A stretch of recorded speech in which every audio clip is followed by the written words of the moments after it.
بسم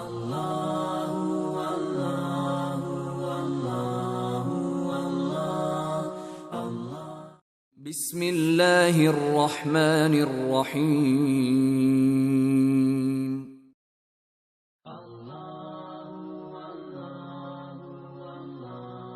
اطاعت فوراً کرنے کا دم بھر لیا کریں۔ پتہ کیوں؟ آپ کو پتہ ہے کہ جب ہم قرآن کی محفل میں ہوتے ہیں تو دل کی دو کیفیتیں ہوتی ہیں۔ دل تو قلب ہے نا، الٹ پلٹ ہوتا رہتا ہے، آخر دل ہی تو ہے۔ گھڑی میں تولا، بھر میں ماشا، بدلتا رہتا ہے، ہر جگہ ایک جیسا تو نہیں رہتا ہے نا؟ دل کا ایک جیسا ہے نہیں، بدلتا رہتا ہے، اسی لیے تو اس کو قلب کہا گیا ہے۔ دل کی نرمی اور دل کی گرمی یہ قرآن کی محفل میں ہے۔ حدیث نے کہا دل کی نرمی کا طریقہ کیا ہے؟ قرآن پڑھو۔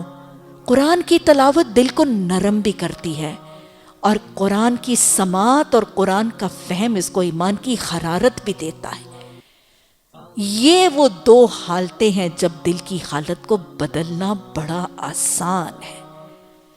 دل جب نرم ہو، دل میں حرارت ایمان گرم ہو، اس وقت دل کو پلٹیں گے تو بہت آسانی سے پلٹ جائے گا۔ ارے نرم اور گرم تو لوہا ہو تو وہ بھی پگھل جاتا ہے۔ لوہے کی شکلیں بنتی، ڈھال کے کیا کیا کچھ بن جاتا ہے۔ کب بنتا ہے؟ سخت لوہے کو کوٹ کے بھی کر دیں نہیں ہوگا، لیکن لوہا جب گرم ہوتا ہے نا، اور پھر گرم ہونے کے ساتھ نرم بھی ہوتا ہے، اس لوہے کو آپ جو بنانا چاہیں بن جاتا ہے۔ یہی معاملہ ہے، موم بھی جب نرم ہوتی ہے تبھی وہ مولڈ ہوتی ہے، شیشہ بھی جب نرم اور گرم ہوتا ہے تبھی مولڈ ہوتا ہے۔ دھاتیں، شیشہ، پلاسٹک، موم، سب کچھ نرم اور گرم ہو تو مولڈ ہو کے کچھ سے کچھ بن جاتی ہے۔ قرآن کی محفل میں دل گرم بھی ہوگا، نرم بھی ہوگا۔ اس میں نکلنے سے پہلے اللہ سے وعدہ کر کے اٹھے، اللہ قرآن کے ان احکامات کی اطاعت میں اگر مجھ سے کمی ہوئی، مجھ سے کوتاہی ہوئی، اللہ میرے گناہ کو بخش دینا، میری کمیوں کوتاہیوں سے درگزر کر دینا، اللہ صرف نظر کر دینا، میری لا علمی کے دور کی کوتاہیوں کو معاف کر دینا۔ اور اللہ میں تجھ سے عہد کرتی ہوں، میں تجھ سے وعدہ کرتی ہوں، قول و قرار کرتی ہوں، عزم کرتی ہوں، اللہ تو معاون بن جا، اللہ تو مددگار بن جا۔ میں کمزور ہوں، رکاوٹیں بہت زیادہ ہیں، شیطان کی اکساہٹوں سے بچا لینا، اپنی حفاظت دینا، مجھے لوگوں کی باتوں سے بچنے کا طریقہ سکھا دینا، اس پر عازم رہنے کی توفیق عطا فرما۔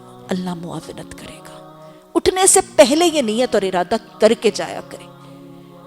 باہر نکلیں گے،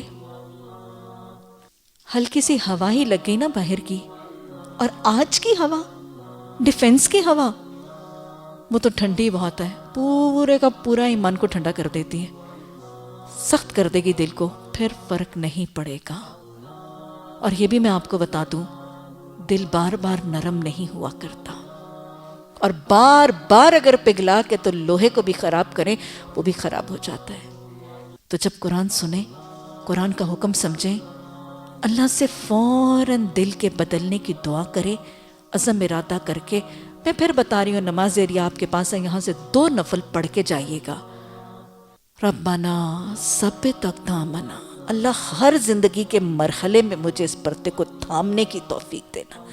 اللہ خوشی میں، غمی میں، شادی میں، بیاہ میں، وفات میں، اپنوں میں، غیروں میں، برادری میں، سسرال میں، ہر جگہ مجھے ثابت قدمی دینا، معاون مددگار دینا کہ میرے لیے رستہ آسان ہو جائے۔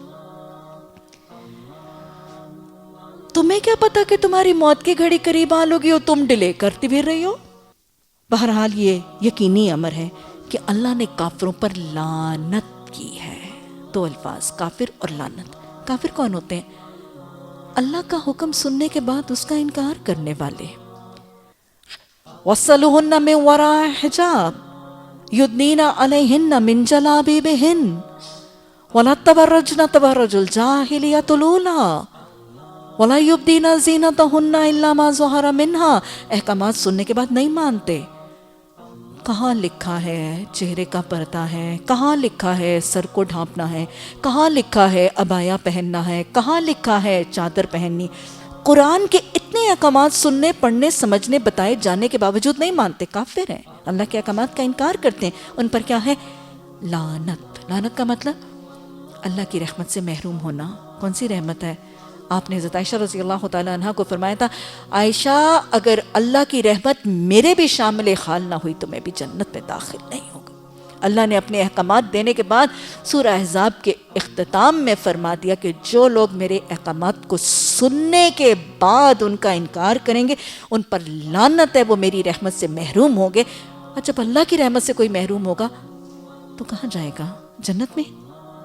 جنت میں نہیں جائے گا. کہاں جائے گا؟ اللہ نے آگے بتا دیا. کیسا ربط ہے اللہ کے کلام میں.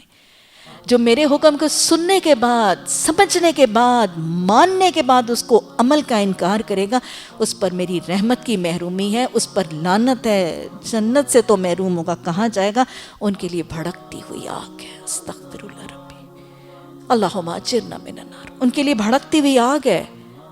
شاید کچھ ضدی اور شاید کچھ کجی پر مائل لوگوں کو شیطان یہ بتا دے، شاید شیطان یہ وسوسہ ڈال دے کہ کوئی نہیں، آگ میں اللہ نے ہمیشہ تھوڑا ڈالنا ہے، یا کھل کے جیو، مزے سے جیو، پہن لو جو تمہارا دل کرتا ہے، یہاں پہ فیشنیبل بن کے، ریفائنڈ بن کے پھرو، وہاں پہ 4 دن کی آگ وہاں پہ بھی برداشت کر لیں گے.